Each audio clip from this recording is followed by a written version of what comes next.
করো বাবু হাত জোড়ো হ্যাঁ বাবু হাত জোড়ো হ্যাঁ বাবু হাত জোড়ো হ্যাঁ আমরা কি করে মুখ দেখাইব পার্টি অফিসে আইসব কি করে হ্যাঁ তোমরা একটা লক্ষ্যাকু কত ভালোবাসতি তোমাকে বিশ্বাস করতে তুমি একটা অঞ্চল সভাপতি হয়ে এরকম করলো হ্যাঁ অঞ্চল সভাপতি হয়ে এরকম করো মাফ করে দিচ্ছি করছিল ভুল হয়ে গেছে যে সাক্ষী সে গেল পুলিশে আর যে আসামি সে আছে প্রকাশ্যে এখান থেকে এই মানুষ হাতে অস্ত্র তোলে এইসব কারণেই মানুষ হাতে অস্ত্র তুলে নেয় বলছেন যেন নেতাজি বেরিয়ে গেলেন কংগ্রেস থেকে সবাই আপনার মতন আমার মতন আমরা রাস্তায় নামছি না পুলিশ প্রশাসনের বয়ে গেছে মানুষ রাস্তায় নামতো পুলিশকে ঘেরাও করে রেখে দিত জিহাদিরা আরো যা করে বাংলাদেশে যা হয়েছিল সেরকম দু একটা ঝুলিয়ে দিত দুনিয়া চমৎকারকে নমস্কার করে তুমি চমৎকার দেখাবে তোমার নমস্কার করবে তুমি চমৎকার দেখাবে না তোমার কিছুই বলবে না তোমার লাঠি দিয়ে দাঁড়িয়ে দিলে হয়ে যাবে আর যদি একটা মসজিদের একটা ইট খুলতো তাহলে তারা থানা জ্বালিয়ে দিত তাই তাড়াতাড়ি অ্যাকশন নেয় আপনাদের ঠাকুর ভেঙে দিলে আমাদের ঠাকুর ভেঙে দিলেও আমরা ট্যাপুও করি না তাই অ্যাকশন নেওয়ার দরকার কি পুলিশের পুলিশ দেখছে ভালোই এসব করেছে তাদেরকে পোস্টার বানিয়ে দেয়ালে টাঙিয়ে দেওয়া পুলিশ কেন দোকানে পাঁঠা কেমন করে ঝোলানো থাকে জানো পাঁঠার দোকানে দেখেছো পাঁঠা কেমন করে ঝোলানো থাকে ছাল ছাড়িয়ে ঠ্যাংটা ওপরে ঝুলিয়ে মুন্ডুটা সামনে ডিসপ্লে করা থাকে দলবদলু তাপসী মণ্ডল তৃণমূলে যাওয়ার পর থেকেই তৃণমূল কংগ্রেসে বারবার ফাটল শব্দটায় জোর দিচ্ছে দলবদলুরা বেরিয়ে গেলে আদৌ কি কোনো ক্ষতি হয় কিচ্ছু ক্ষতি হয় না মানুষ এমন বলছেন যেন নেতাজি বেরিয়ে গেলেন কংগ্রেস থেকে তা তো নয় উনি আগে সিপিএম ছেড়েছেন আসলে ওনার যেটা প্রবলেম আছে দেখুন আমিও দল পাল্টেছি সেটা কথা নয় কিন্তু একটা দলের ম্যান্ডেট নিয়ে সেই দল তারপরে যে দল পাল্টায় সেটা দুর্ভাগ্যজনক আসলে ওনার প্রত্যেকবার আলাদা আলাদা সিম্বলে ভোটে দাঁড়াতে ইচ্ছে করে এক সিম্বল বারবার ভোটে দাঁড়াতে ইচ্ছে করে হ্যাঁ দাঁড়াবে আর হারবে কারণ ওইখানে যে ছেলেটাই ওখানে তৃণমূলে দাঁড়ানোর জন্য এতদিন প্রস্তুত হচ্ছিল সে তো কাল থেকে ডিপ্রাইভ হবে তারা সব বিজেপি করবে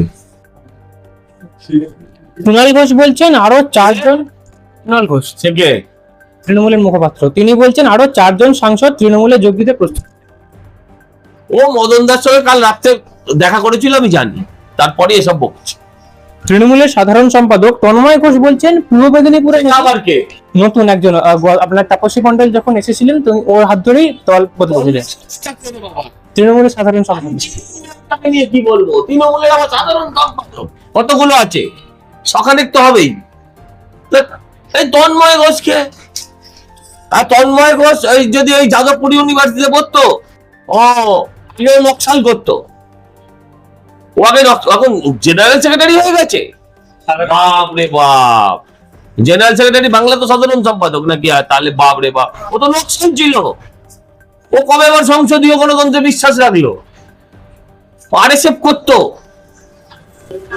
যাদবপুরে এই বাবা এই অবস্থা ছি ছি ছি তবে নারায়ণগড়ে প্রাক্তন বিজেপি কর্মীকে পার্টি অফিসে এনে ধর্ষণের ঘটনায় অভিযুক্ত লক্ষ্মী সিট তিনি ঘুরে বেড়াচ্ছেন আর সাক্ষী তৃণমূল কর্মী পুলিশ হেফাজতে ভাবা যায় ওর ভিডিও তো আমরা দেখেছি আমিও ছেড়েছি মাফ করে দিচ্ছি করছিল ভুল হয়ে গেছে যে সাক্ষী সে গেল পুলিশে আর যে আসামি সে আছে প্রকাশ্যে এখান থেকে এই মানুষ হাতে অস্ত্র তোলে এইসব কারণেই মানুষ হাতে অস্ত্র তুলে নেয় আর কোনো কারণ নেই এখানেই আইনের প্রতি মানুষ আস্থা হারায় আপনারা কংগ্রেসের সঙ্গে তৃণমূলের সহযোগী আপনারা বলেন নওশাদ সিদ্দিকী তিনি নবান্নে মুখ্যমন্ত্রীর সঙ্গে এবার 25 মিনিট তৃণমূলের একটা যোগসাজশ আপনারা সেটিং বলেন একটা এখন নওশাদ সিদ্দিকী তিনি আবার মুখ্যমন্ত্রীর সঙ্গে 25 মিনিট নবান্নে বৈঠক করলেন তৃণমূলের সাথে কথা বলাটা তো কোনো অন্যায় না হ্যাঁ মুখ্যমন্ত্রীর সাথে কথা বলাটা কোনো অন্যায় নয় কিন্তু মানুষ একটু ভয় পায় আর কি এখন যা অবস্থা ছোঁয়াচে রোগের বাজার তো হ্যাঁ রোগগ্রস্ত হয়ে যাবে এই ভয় পায় হ্যাঁ এটা আমি এর মধ্যে এখনো অব্দি কোনো অন্যায় দেখিনি মানুষ শঙ্কিত মানুষ আশঙ্কিত হয় হ্যাঁ যেভাবে প্রলোভন দেখায় তৃণমূল যেভাবে অফার টফার দেয় সেই অফারের কাছে বিক্রি হয়ে গেলে মুশকিল এটাই বলে কিন্তু এখনো আমি এর বাইরে এখনই কিছু বলার মতন সময় আছে। শ্যামপুর, বসিরহাট, বারুইপুর একের পর এক জায়গায় হিন্দুদের উপর, দেবদেবীর উপর আক্রমণ হচ্ছে, পুলিশ প্রশাসন কেন কোনো কড়া ব্যবস্থা নিচ্ছে না? কারণ সবাই আপনার মতন, আমার মতন। আমরা রাস্তায় নামছি না, পুলিশ প্রশাসনের বয়ে গেছে। মানুষ রাস্তায় নামতো, পুলিশকে ঘেরাও করে রেখে দিত। জিহাদিরা আরো যা যা করে, বাংলাদেশে যা যা হয়েছিল সেরকম দু একটা ঝুলিয়ে দিত, তাকে সেটা বলছি না, তাহলেই দেখতেন পুলিশ আপনার কথা শুনত। দুনিয়া চমৎকারকে নমস্কার করে। তুমি চমৎকার দেখাবে, তোমার নমস্কার করবে। তুমি চমৎকার দেখাবে না, তোমার কিছুই বলবে না, তোমার লাঠি দিয়ে তাড়িয়ে দিলে হয়ে যাবে। আর যদি একটা মসজিদের একটা ইট খুলতো, তাহলে তারা থানা জ্বালিয়ে দিত, তাই তাড়াতাড়ি অ্যাকশন নেয়। আপনাদের ঠাকুর ভেঙে দিলে, আমাদের ঠাকুর ভেঙে দিলেও আমরা ট্যাপুও করি না, তাই অ্যাকশন নেওয়ার দরকার কি পুলিশের? পুলিশ দেখছে ভালোই আছি, এই বেশ ভালো আছি, বুঝছেন? বাহ।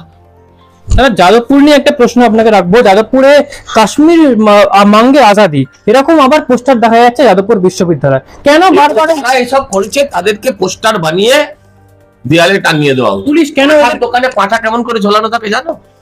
পাঠার দোকানে দেখেছো পাঠা কেমন করে ঝোলানো থাকে?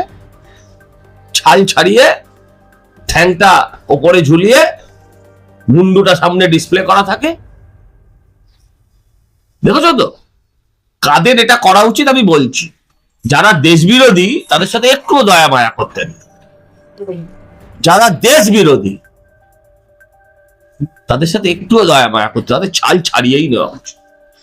পুলিশ কেন ব্যবস্থা নিচ্ছে না, এইসব দেশ বিরোধীদের খুঁজে বার করছে না? কারণ পুলিশ, এখানে রাজ্যে জিহাদিদের সরকার, জিহাদিরা দেশের পক্ষে নয় এমনিতেও, তাই আর কি বলবো। চোপড়ায় দেখা যাচ্ছে যে তৃণমূলের একটি গোষ্ঠী সংঘর্ষ, সেখানে তৃণমূলের মধ্যেই চোপড়ায় দেখতে পেলেছো না? সারা বাংলায় তো হচ্ছে। কামারহাটিতে কি হলো? বেলগড়িয়ায় আপনাদের দেখছি সামনের দৃষ্টি ঝাপসা, মানে চোখের নেগেটিভ পাওয়ারটা ভালো, পজিটিভ পাওয়ারটা খারাপ। সামনে ঝাপসা, দূরে দেখা যায়। যারা কামারহাটির আপনি কথা বললেন, কামারহাটির 29 নম্বর ওয়ার্ডের কাউন্সিলর, তিনি মানে প্রকাশ্যে বলছেন ক্যামেরার সামনে যে তিনি নাকি নিজেই খুন হয়ে যেতে পারেন মুখ খুললে। কাউন্সিলর খুন হওয়া এখন ফ্যাশন তৃণমূলে। বলুন আপনি দেখি কটা কাউন্সিলর এখন অব্দি খুন হয়েছে বলতে পারবেন? গুনতে হবে আপনাকে। 2, 3, 4, রাম 2, 3.5, আমাবস্যা, এইসব করতে হবে আপনার, তাই না? তো ভাবছি আমিও খুন হয়ে যেতে পারি। এর আগে মালদায় খুন হলো, কি হলো তারপর? নো হেলদোল, 2 দিন হচ্ছে ওই টিভিতে বাইট, তারপর সব চুপচাপ। এটাই হবে। জনপ্রতিনিধিরা যদি এরকম ভাবে বলেন যে তারা নিজেরাই খুন হয়ে যেতে পারেন, তাহলে সাধারণ মানুষের নিরাপত্তা তার কি হবে? কে দেবে? সোনার পাথর বাটি বলে সাধারণ মানুষের নিরাপত্তা, জনপ্রতিনিধিদের নিরাপত্তা নেই। একটা জনপ্রতিনিধি প্রাণে বেঁচে গেল কলকাতা শহরে, বন্দুকটা খারাপ ছিল, উন্নত মানের বন্দুক না, কাটমানি খাওয়া বন্দুক ছিল নিশ্চয়ই, তারও নামের আগে এখন চন্দ্রবিন্দু বসে যেত। জনগণের নিরাপত্তা খুঁজছে।